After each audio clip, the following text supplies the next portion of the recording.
Hello, my friends, and welcome to this part of our writing course into which we are going to discuss punctuation marks, go through them one by one, and know how to use them in order to make our pieces of writing, whether they are paragraphs, essays, articles, or any other type of pieces of writing, professional.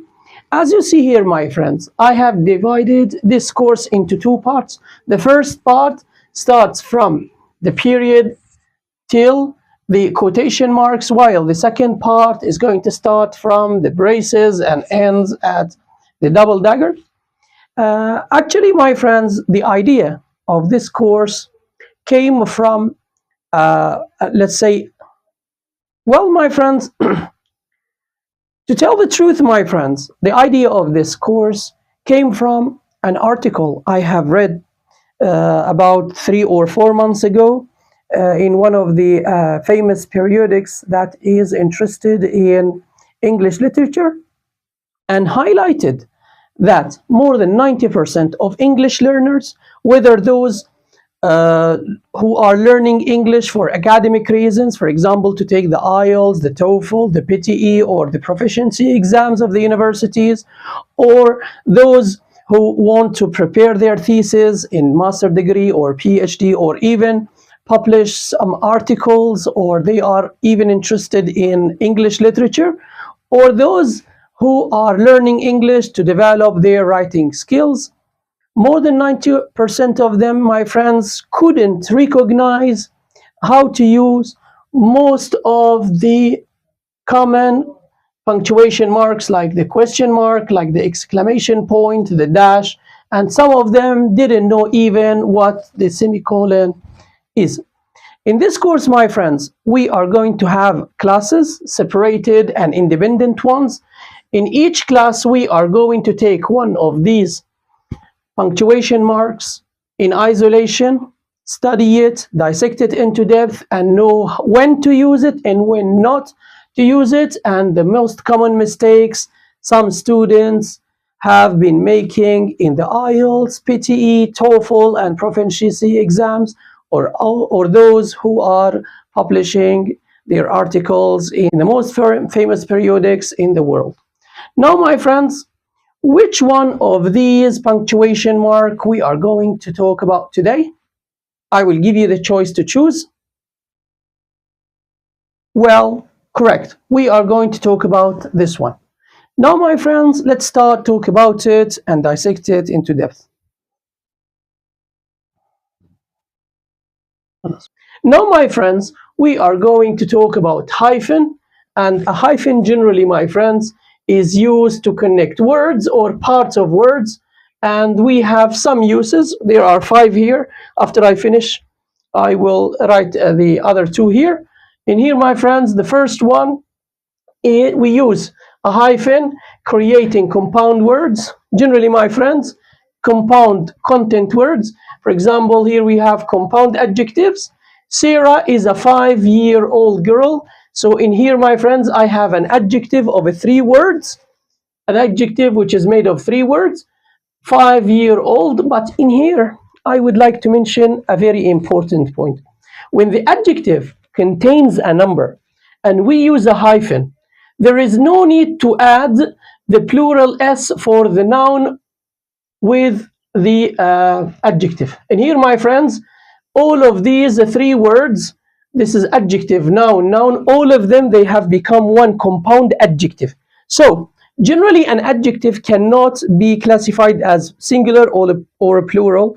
And when we add the hyphens, we make them all one adjective. That's why we don't use the plural S. While if I say Sarah is a 5-year-old girl, here 5 is an adjective, a number like plays the role of an adjective. Years here is a noun.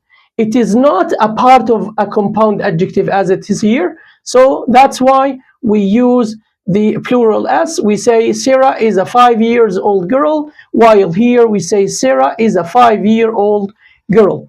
Again, my friends, when the noun is a part of a compound adjective and it's preceded by a number, we don't use the plural S, while when it is a noun and it is not a part of an adjective, we should use the plural s. The other example here, we say, my friends, we bought a high speed. Two words here, we have high, an adjective. The word speed is a noun, but when we join them together using the hyphen, they become a compound adjective.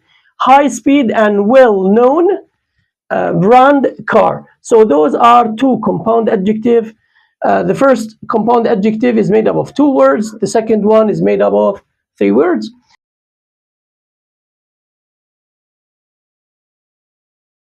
The second type of compound words, my friend, are compound nouns. In here, we have examples like mother-in-law. Here, there's a hyphen here.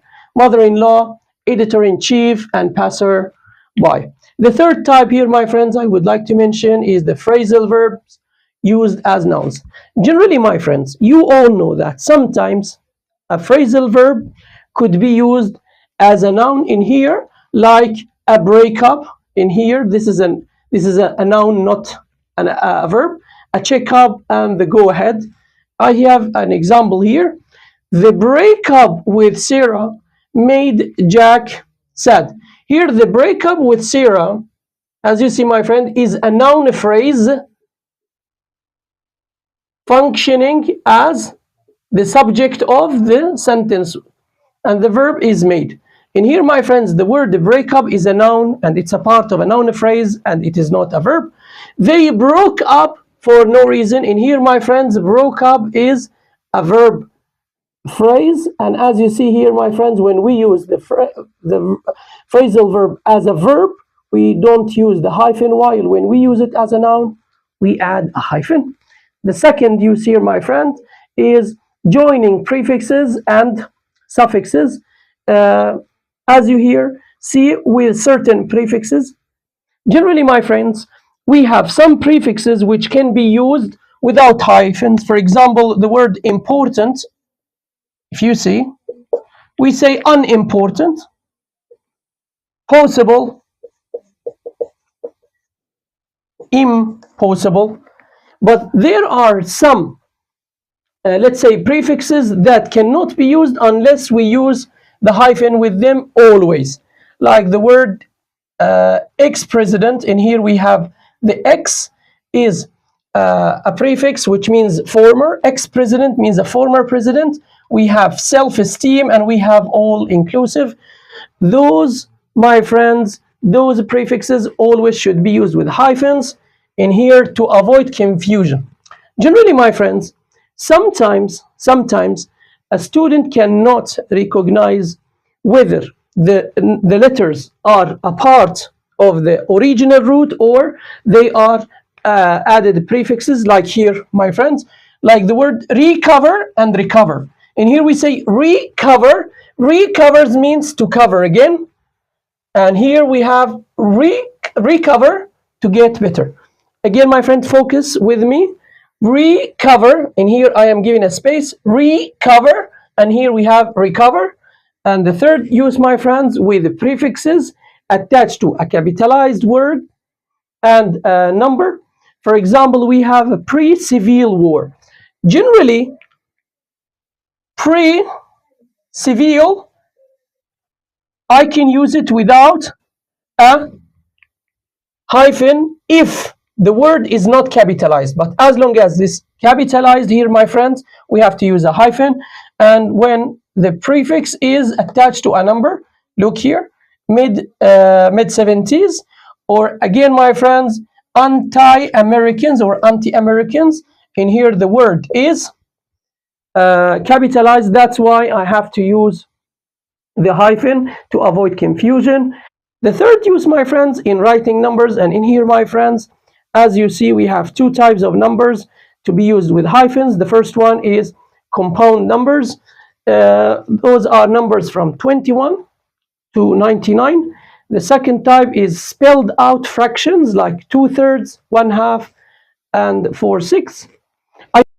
And now, my friends, let's take the last two uses of the hyphen and we finish this class today. Here we have avoiding ambiguity and improving readability. in here, my friends, some words are, or some phrases are a little bit confusing. Unless we use a hyphen, they will not be understood. Let's take this example. In here we have small business owners and we have a small business owners. Again, my friends, in here, as long as I'm using a hyphen, I will understand that small business owners refers to owners of small businesses, or we call them entrepreneurs. And here, my friends, I am talking about people or businessmen with very, let's say, small companies. People call them starters, regardless to their ages. So here we have businessmen with small businesses and small companies, regardless to their ages. One of them could be 50 years old, one of them 70, the other could be 20. So regardless to their ages, their businesses are small. While in here we have small business owners. In here, my friends, we are talking about small owners of businesses, or we call them young businessmen or young businesswomen. In here, they could have, for example, very large companies, but still they are young regarding to their ages, not their companies. In here, my friends, they are young businessmen or women, and we don't care for the companies whether they were very big or very small. Here, my friends, when a compound modifier include a number, it refers to the same idea here. When an adjective contains a number and we use a noun and a number, in here, my friend, 10 minutes, the word minute generally is a noun, but when you use a hyphen with the number 10, it becomes an adjective for the break. So we say here, we took a 10-minute break. So a 10-minute break is 10 minute is an adjective for the break, which means we took 10 minutes as a break or a break of 10 minutes. And last but not least, here, my friends, we use the hyphen dividing words at the end of a line. This is a very old use now. We type using, for example, Microsoft products like Word, Excel, Access, or any other typing softwares. In the past, my friends, we used to use the typing machines, and here we use, for example, we're writing the word unimportant. The line cannot, for example, take extra letters, so the last letter will be a hyphen, and the rest of the word will be on the other line, like the word unimportant. This is here one word, but because the line couldn't take more letters, the rest of the word jumped to the upcoming line, let's say the following line, while we use the hyphen just to refer that all of those letters belong to one word. That's it for today, my friends. If you don't understand a point, my friends, you can always replay this video again and always try to play our Kahoot games, which give you an amazing opportunity to check your understanding for these points. Always, my friends, we are going to put the links of these games in the description box. Thank you again, my friends, and sorry for making this class a little bit long. Goodbye.